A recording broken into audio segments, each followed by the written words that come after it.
વડાપ્રધાન નરેન્દ્ર મોદીની આગેવાની હેઠળની કેબિનેટમાં ભારતમાં વન નેશન વન ઇલેક્શનના પ્રસ્તાવને મંજૂરી આપી દીધી છે. બુધવારે મળેલી એક બેઠકમાં મોદી કેબિનેટે દેશમાં એક સાથે ચૂંટણી કરાવવાના પ્રસ્તાવને મંજૂરી આપી છે. રિપોર્ટ્સ અનુસાર આ બિલ શિયાળુ સત્રમાં રજૂ કરવામાં આવશે. વડાપ્રધાન નરેન્દ્ર મોદીએ 2014માં વન નેશન વન ઇલેક્શનનું વચન આપ્યું હતું. 15 ઓગસ્ટે સ્વતંત્રતા દિવસ પર લાલ કિલ્લા પરથી આપેલા ભાષણમાં વડાપ્રધાને વન નેશન વન ઇલેક્શનની પણ હિમાયત કરી હતી. તેમણે કહ્યું હતું કે વારંવાર ચૂંટણીઓ દેશની પ્રગતિમાં અવરોધ ઊભી કરી રહી છે. વન નેશન વન ઇલેક્શન પર વિચારણા કરવા માટે રચાયેલી પૂર્વ રાષ્ટ્રપતિ રામનાથ કોવિંદની આગેવાની હેઠળની સમિતિએ 14 માર્ચે રાષ્ટ્રપતિ દ્રૌપદી મુર્મુને પોતાનો રિપોર્ટ સુપ્રત કર્યો હતો. રિપોર્ટ 18,626 પેજનો હતો. આ પેનલની રચના 2 સપ્ટેમ્બર 2023ના રોજ કરવામાં આવી હતી. આ રિપોર્ટ સ્ટેક હોલ્ડર્સ નિષ્ણાંતો સાથે ચર્ચા કર્યા બાદ 199 દિવસના રિસર્ચનું પરિણામ છે. એક સાથે ચૂંટણીથી શું ફાયદો થશે તેની વાત કરીએ તો ચૂંટણી દરમિયાન થતા કરોડોના ખર્ચમાં બચત થશે. સતત થતી ચૂંટણીથી છુટકારો. ફોકસ ચૂંટણી પર નહીં પરંતુ વિકાસ પર થશે.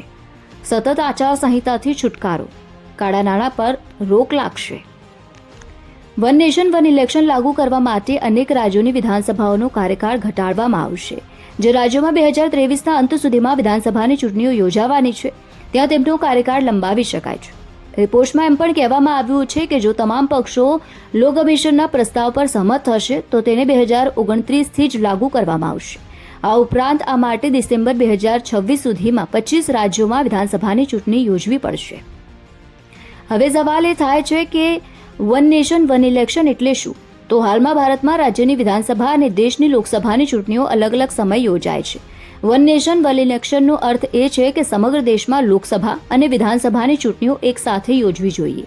એટલે કે લોકસભા અને રાજ્યસભા વિધાનસભાના સભ્યોને ચૂંટવા માટે મતદારો એક જ દિવસે એક જ સમય અથવા તબક્કાવાર મતદાન કરશે. આઝાદી પછી 1952, 1957, 1962 અને 1967માં લોકસભા અને વિધાનસભાની ચૂંટણીઓ એક સાથે યોજાઈ હતી. પરંતુ 1968 અને 1969માં ઘણી વિધાનસભાઓ સમય પહેલા વિસર્જન કરવામાં આવી હતી.